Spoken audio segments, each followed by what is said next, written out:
어느 교회 자매님이 결혼을 좀 늦게 했습니다. 그런데 5년을 기다리고 10년을 기다렸는데도 이렇게 임신이 되지 않아서 더 늦기 전에 가까스로 인공수정을 통해서 아이를 갖게 됐습니다. 마침 만삭이 되어서 아이를 낳게 되었는데, 그러나 이게 웬일입니까? 아이의 심장이 폐쇄되어져서 당장 대수술을 받지 않으면 생명을 존재할 수 없다는 그런 의사의 이야기를 들었습니다. 그러니 이 어린아이가 어린아이 때부터 태어나자마자 육체적으로 미숙하다 보니까 첫 돌이 지나도 제대로 앉지를 못하는 신체적으로 불균형의 성장을 이룬 상태가 됐습니다. 10수년 만에 얻은 아들이요, 시험관을 통해서 얻은 아들이기 때문에 그렇게 태어남으로 부모의 마음이 얼마나, 또 아이의 고통이 얼마나 더했겠습니까? 그런데 중요한 점은 여기에 있습니다. 이제 주의 은혜로 조금씩 회복되어져서 아이가 웃음을 찾고 점점 자라는 것을 볼 때 너무 감사하다는 고백을 하게 되었다는 겁니다. 사람은 태어나서 성인이 되기까지 성숙해야 합니다. 신체적으로도 마찬가지고 정신적으로도 마찬가지고 정서적으로도 균형 있게 성숙해야 합니다. 그래야 정상적인 삶이 가능하기 때문입니다. 그런데 우리의 믿음도 이와 마찬가지입니다. 구원받은 믿음은요, 신의 성품에 참여한 믿음으로 성장하고 성숙해야 합니다. 이와 같이 우리 하나님도 우리의 믿음이 성장하고 성숙하고 균형 있게 그렇게 자라기를 원하고 계시는 겁니다. 자, 그러므로 오늘 이 본문 말씀은요, 우리의 믿음이 신의 성품에 참여한 수준에 이르기까지 믿음의 성숙 단계를 잘 설명해 주고 있는 말씀입니다. 첫 번째요, 믿음의 덕을 더하라고 했습니다. 5절에 보니까 너희가 더욱 힘써 너희 믿음의 덕을 더하라, 그렇게 말씀했습니다.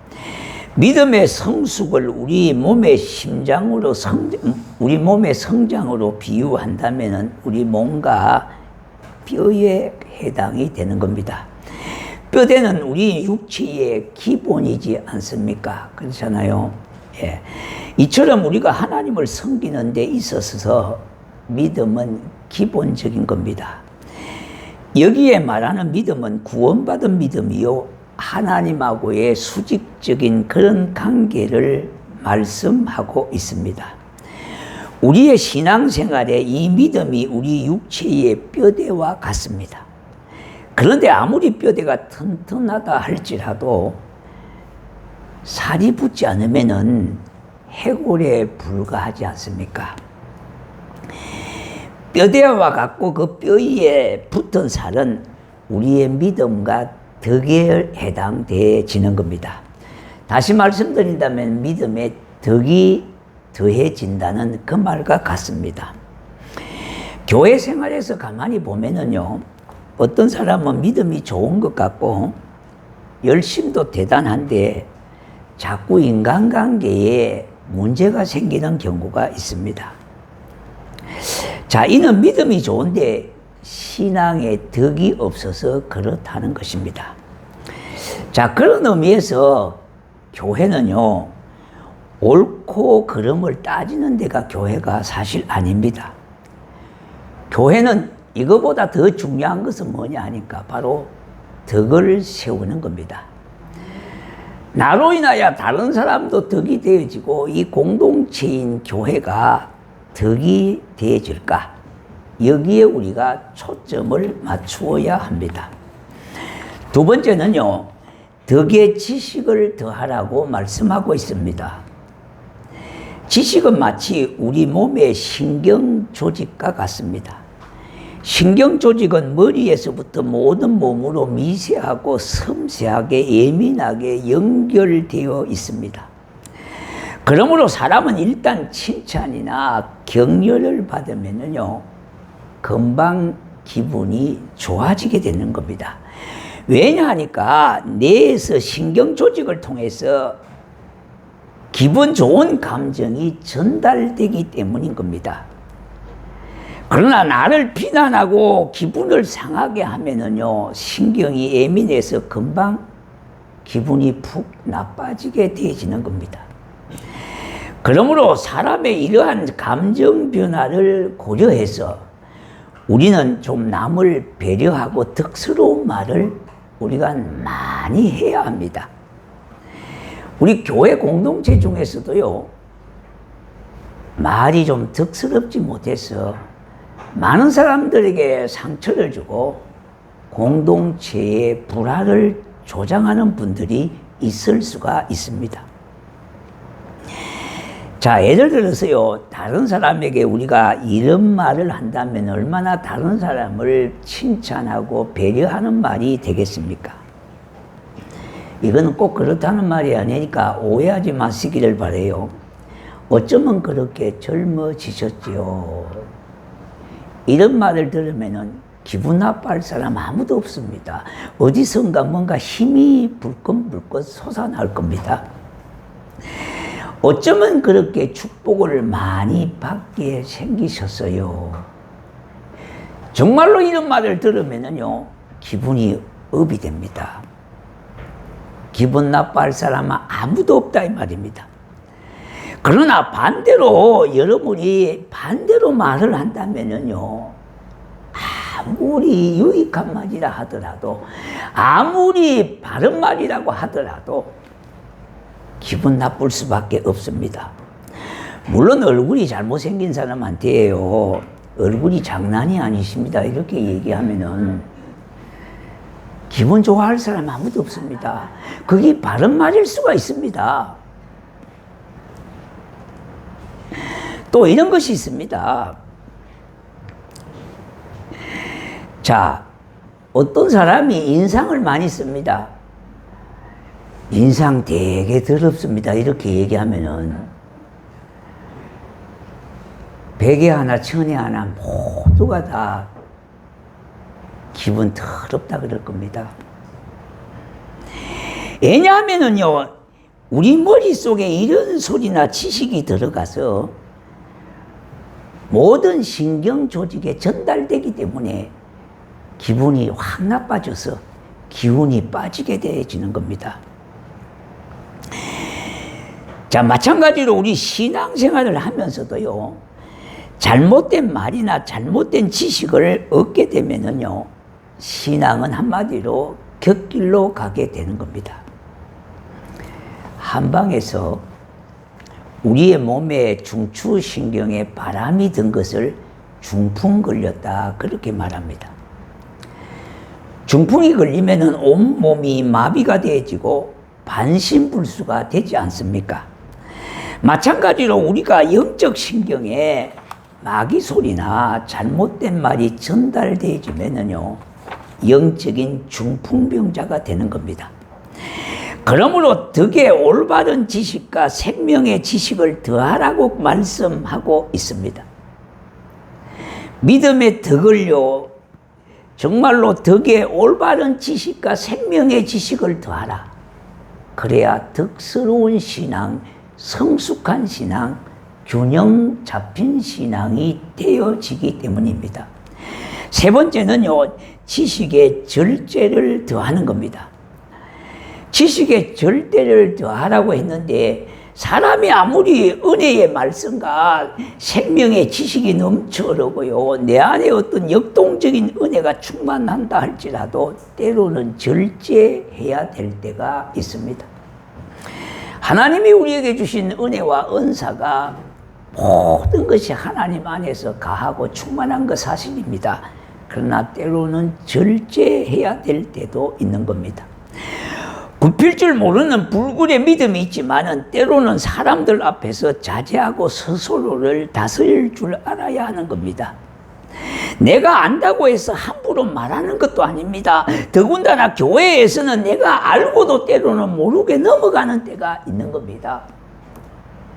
물론 교회는 투명하고 분명한 면이 있어야 합니다.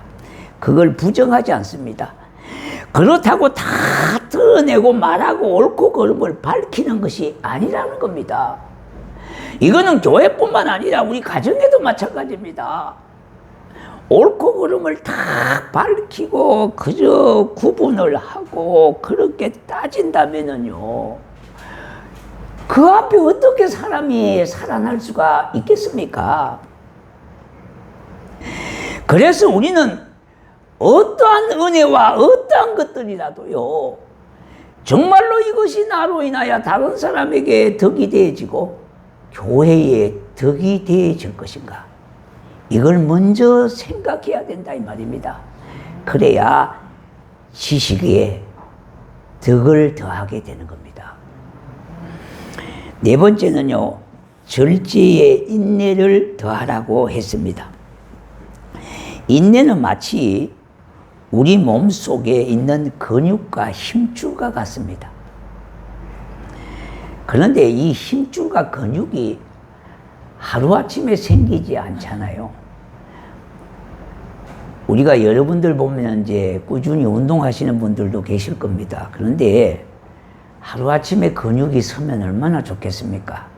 그런데 하루아침에 힘줄이나 근육이 생기는 것이 아니라 꾸준히요, 열심히 꾸준히 지속적으로 할 때에 뭔가 근육이 따듬어지고 해서 힘줄이 생기고 그 위에 알통이 생기게 되는 겁니다.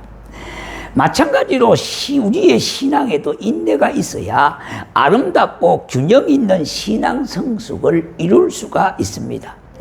교회 생활을 하다 보면은요, 때로는 억울한 점도 있습니다. 말 못할 그런 애매한 부분도 있습니다. 아무것도 아닌데에 남에게 구설수에 오르내리기도 하고요, 억울하게 때로는 누명을 쓰기도 합니다. 그때 인내하며 참아야 되는데 말과 같이 우리가 쉽지 않습니다. 그럴 때의 신앙의 성숙도가 드러난다는 겁니다.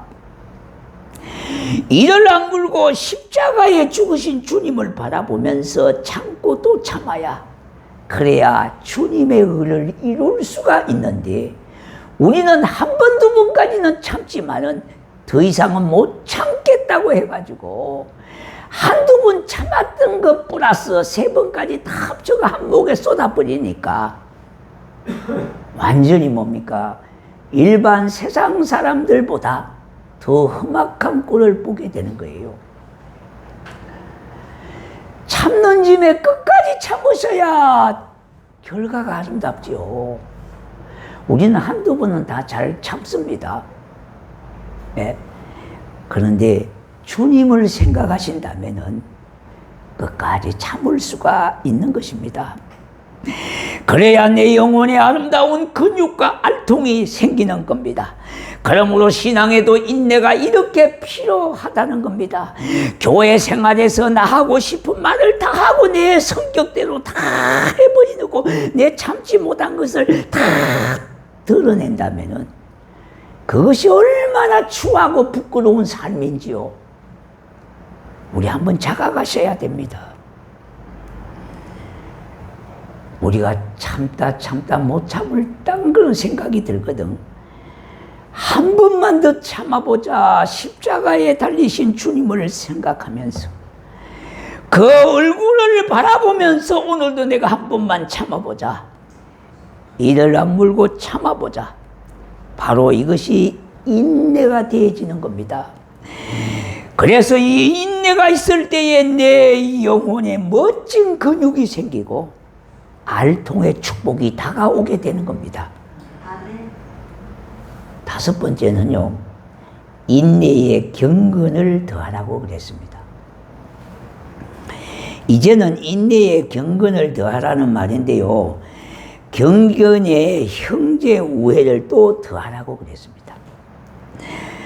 형제 우애라고 하는 말은 사랑을 공급하라, 그런 말입니다.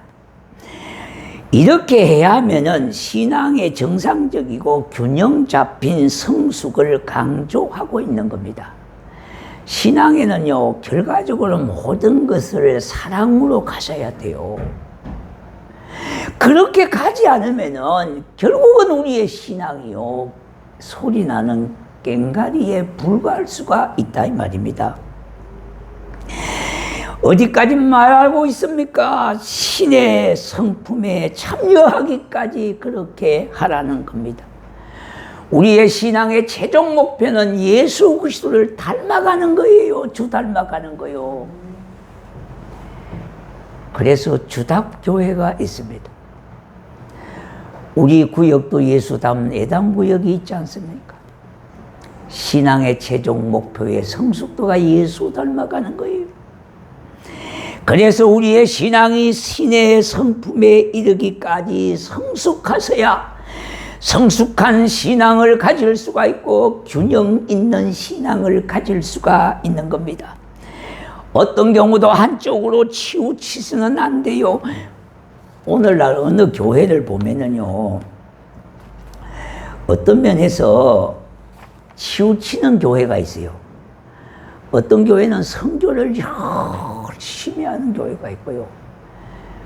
다른 거는 좀 부족하고 다 못하더라도 어떤 교회는 이 구제를 열심히 하는 교회가 있어요. 물론 그것 자체가 나쁘다는 게 아니라 은혜 받고 구제하고 선교해야 돼요.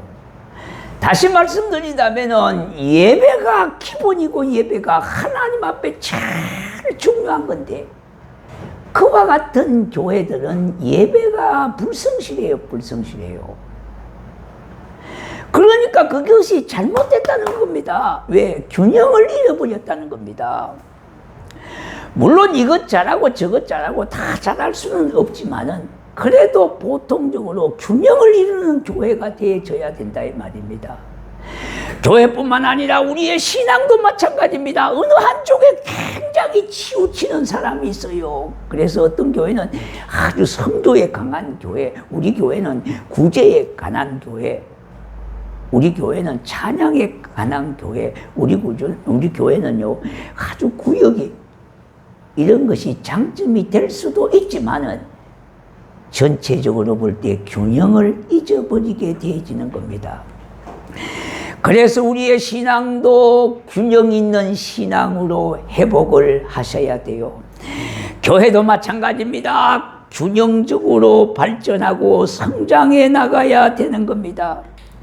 우리 성도들 역시 균형 있는 신앙을 회복해야 되겠습니다. 이것은 주님이 기뻐하시는 일이에요. 우리가 신앙생활 끝까지 달려갈 길이라 이 말입니다. 그런데 한쪽으로 치우치지 아니하고 균형 있게 하나님을 섬기며 정상적인 신앙생활을 할 수가 있습니다. 그러면 어떻게 신앙의 조화와 균형을 회복할 수 있겠습니까? 해답을 얻고자 합니다. 첫 번째는요, 수직적 신앙과 수평적 신앙이 균형을 이루어야 회복이 되어지는 겁니다. 예전에는 지능 지수가 높은 사람이 성공한다 그랬어요. 그런데요, 지금은 감성 지수가 높은 사람이 성공을 하는 시대가 됐습니다. 왜 그러냐 하니까 다른 사람을 이해하고 공감하고 배려하는 능력이라 이 말입니다. 다른 사람을 이해하고 공감하고 배려하는 능력이 감정지수예요. 우리가 이걸 좀 높여야 된다 이 말입니다. 내 생각만 하지 말고요, 나만 옳다고 하지 말고 다른 사람의 의견도 이해하고 공감할 수 있고 좋은 것이라면 수용할 수 있는 이와 같은 시대를 말하고 있다 이 말입니다. 그런데 우리는 먼저 수직적인 하나님하고의 관계가 좋아야 되죠. 하나님하고의 관계가 바로 서지 않으면 모든 것이 허사합니다. 그러므로 하나님 보시기에 정직한 믿음, 신실한 믿음, 역사를 일으키는 믿음이 있어야 하는데 이것이 바로 균형을 맞추는 신앙이라 이 말입니다. 그러므로 하나님과의 관계만큼 중요한 것이 또 뭐니까? 수평적으로 사람하고의 관계예요. 그 사람이 하나님 앞에서 믿음은 좋고 하나님하고의 관계는 좋아서 기도 응답도 잘 된다 그러고 말씀도 가까이 하고요. 그리고 또 하나님의 능력도 행한다고 하지만은 늘 사람하고의 관계가 좋지 않는다면은 공동체의 화평을 깨뜨리는 자가 되어지는 겁니다. 그래서 우리가 혼자 기도 많이 하고 응답도 잘 받고 하지만은 날마다 옆 사람하고 불화가 조성되고 시험 들게 된다면은 안 되지 않겠습니까? 자, 그런데요, 어떤 사람은 수평적인 관계는 참 좋습니다. 그런데 가만히 보십시다. 수평적인 사람하고의 관계는 참으로 좋은데요, 수직적인 관계는 신앙, 믿음이 부족한 분들이 있어요. 사람에게는 많이 인기가 있고요, 어디를 가든지 사람들이 다 좋아합니다. 그런데 하나님하고의 관계가 결국 좋지 않는 경우가 있습니다. 사람하고도의 관계도 좋지만은 그거보다 먼저 뭡니까? 하나님하고의 관계를 좋게 한다면은 사람하고의 관계도 많이 좋아진다 이 말입니다. 이것이 건강한 신앙이요, 균형 있는 신앙입니다. 둘째는요, 내면적 신앙과 외면적 신앙이 균형을 맞추어야 됩니다. 자, 우리가 첫 번째 뭐라 그랬습니까? 수직적인 신앙하고 수평적인 신앙이 균형을 회복해야 된다 그랬죠. 이제 두 번째는 내면적 신앙하고 외면적 신앙의 균형을 회복해야 합니다. 우리에게는 경건의 모양이 중요한 만큼요, 더 중요한 것은 경건의 능력이 더 중요합니다. 주님을 위해서 열심히 사역하는 것도 중요합니다. 그러나 그것보다 더 중요한 것은 뭐냐 하니까 바로 나의 내면 세계에 하나님의 은혜로 살찌우고 윤택한 것이 더 중요하다 이 말입니다. 사역을 행하는 만큼 그와 비례해서 우리의 내면에 풍성한 은혜와 능력이 있어야 되고요, 은혜가 있어야 된다 이 말입니다. 그래서 우리가 봉사하고 교회에서 헌신하는 것만큼 내면이 살찌워져 있어야 돼요. 그래야 자신이 시험 들지 않고 낙심하지 않아요. 우리가 봉사를 하시는 분들이 잘 우리가 생각하셔야 돼요. 교회도 많은 봉사하시는 분들이 계시는데 더 내면적으로 풍성한 은혜로 살찌우지 않으면은 그 봉사가 나에게 고역이 되지고 괴로움이 되지는 겁니다. 하나님의 교회의 일은 모두가 다 기쁨으로 차은하는 마음으로 즐거운 마음으로 해야 복이 되어지는 거예요. 그렇게 하려면 하나님의 평강이 내 마음과 생각을 지켜주셔야 되고 하나님의 말씀으로 내 영혼이 뭡니까? 정말로 살찌워져야 된다 이 말입니다.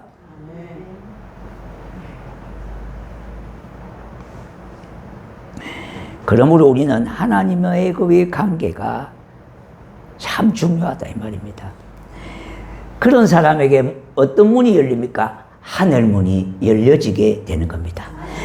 또 예수님의 이름을 부르면 부를수록 그 이름이 신비하고 정말로 수수께끼보다 더한 이대하고 오묘한 그 자체의 이름이라 이 말입니다. 이대하신 그 이름을 부르면 부를수록 다정하고 신비로운 역사가 일어나는 것이 예수의 이름입니다. 그 은혜를 받으면 받을수록 오묘하게 느껴지는 것이 있어요. 그게 뭐냐? 주님의 은혜가 바로 그렇다 이 말입니다. 또한 만나면 만날수록 경험하면 경험할수록 황홀하고 감격스러운 것이 우리 예수님하고의 만남입니다. 이러한 내면적 신앙이 잘 갖추어져 있는 사람은 천지가 무너지고 변해도 흔들림이 절대 없는 겁니다. 천지가 개벽이 되고 세상은 변한다 해도 주님의 약속을 붙들고 흔들리지 아니하고 주님 사랑하고 섬기게 되어지는 거예요. 그런데요, 신앙이 내면적 신앙도 너무 한쪽으로만 치우치면은 불균형한 조화가 이루게 되는 겁니다. 그러므로 예면적인 면과 내면적인 신앙의 경건의 능력, 이것이 잘 조화가 이루어져야 돼요. 그래서 이것이 바른 신앙관을 가질 수가 있다 이 말입니다.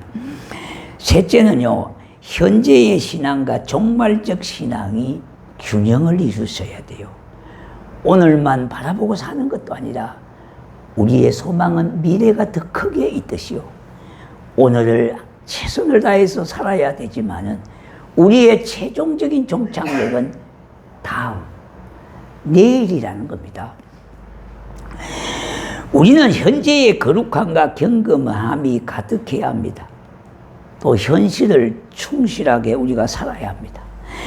교회와 성도가 세상으로부터 칭송을 받기 위해서는 구제도 해야 되죠. 사회봉사도 해야 합니다. 헌신된 마음을 가지는 것이 중요합니다. 그리고 자녀 교육도 힘써 시켜야 합니다. 그리고 현재적인 신앙을 우리가 좀 견고하고 그렇게 잘 가져야 합니다. 그런데 이와 동시에 더 중요한 것이 뭡니까? 우리의 내적으로 주님을 사모하는 마음이 더 크게 있어야 돼요. 왜냐하니까 하나님 보시기에 우리가 살아가는 이 세상 속에 우리의 모습을 보십시오. 미미하기 짝이 없습니다. 오늘 한 날도 아침에 들어갔다가 저녁에 들어오면은 힘들다고 하는 말 안 하는 사람이 없을 겁니다. 이와 같이 연약하고 부족한 존재들인데요, 그러나 우리 내면 속에 하나님을 더 의지하고 하나님을 바라보고 하나님을 사모하는 그 마음이 더 크게 이루어진다면 오늘의 삶에만 국한되는 것이 아니라 내일을 내다보는 미래의 삶으로 우리의 삶이 조금씩 옮겨가게 되는 겁니다. 그래야 균형을 잊어버리지 아니하고 진정하게 균형을 가질 수가 있습니다. 우리 성도 모두는요, 하나님을 사모하고 믿고 의지하는 그러한 신앙심 꼭 있어야 합니다. 비록 외적인 신앙의 행인 구조도 마찬가지고 봉사도 마찬가지고 이웃도 섬기는 거, 이거 부족할 수도 있어요. 그러나 또 한편으로 내면에 진정한 하나님에 대한 믿음, 이 약속을 굳게 붙잡고 살아간다면은 우리는 예적으로 보여지는 이 구제, 선교 봉사 조금씩 할 수가 있게 되는 겁니다. 자, 여러분, 내 마음속에 내적인 신앙의 고리가 점점 무디어지고 그리고 힘이 없어서 끊어지게 되어진다면 결국은 탈선하는 신앙이 되지요. 우리의 신앙의 종착지는 저 하나님 나라 아닙니까? 그래서 오늘보다도 내일을 더 바라보는 신앙을 가질 때에 천국의 소망이 나의 것이 되어질 것입니다. 우리가 아무리 신앙생활을 한다 하더라도요, 천국의 소망이 없으면 잘못된 신앙입니다. 그러므로 현세적인 신앙과 내세적인 신앙이 조화를 이루고 균형을 이루어야 하는 겁니다. 이 시대는 모든 분야의 균형이 필요한 시대가 됐습니다. 그런데요, 영국의 유명한 연구소가 발표한 내용이 있습니다. 그 내용을 보면은 세계에서 가장 양극화가 심한 나라가 대한민국이라 그럽니다. 왜 대한민국이 양극화가 심하냐? 가장 큰 주범이 유튜브입니다. 그거 갖고 먹고 사는 사람이 있으니까 극과 극을 달려가면서 방송을 합니다. 자기의 의견을 주장합니다. 때로는요, 아주 거짓말도 그냥 능사가 해버립니다. 어쩌면 거짓말을 참말같이 그렇게 해서요, 그것도 한 번 듣고 두 번 들으면 사람이 뇌가 세뇌가 되져요. 그러다 보니까 대한민국이 양극화가 제일 세계에서 심한 나라. 이거 어떻게 치유하겠습니까? 어떻게 하나 되게 하는 일을 힘쓸 수가 있겠느냐 이 말입니다. 이게 뭐냐 하니까 유튜브 중독이 있어서 그래요. 거짓말이 얼마나 난무합니까? 허위 사실들이 얼마나 떠들어 다닙니까? 그냥 여과없이 주들으니까요. 한 번 듣고 두 번 듣고 하니까 세뇌가 되어졌어요. 거짓말을 참말같이 알고 있어요. 참말같이 알고 있어요. 이거 누구의 책임입니까? 하나님 안에서는 우리가 균형을 이루어야 되는데요. 정치도 균형을 이루어야 돼요. 인간관계도 균형을 이루어야 돼요. 경제관념도 균형을 이루어야 돼요. 신앙도 마찬가지입니다. 균형을 이루어야 돼요. 한쪽으로 내몰리고 한쪽으로 치우치면 안 된다 이 말입니다.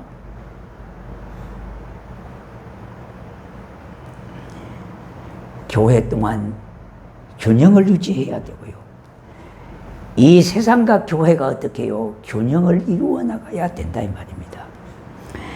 그러므로 우리 아름다운 성도 모두는요, 정말로 주님 오시는 그날까지 언제 오시는지는 모르지만은 깨어있는 성도가 되어져서 우리의 신앙이 주님 보시기에 정말로 균형 있고 아름답게 성숙해가는 그와 같은 교회 성도가 되시기를 주의 이름으로 축복합니다.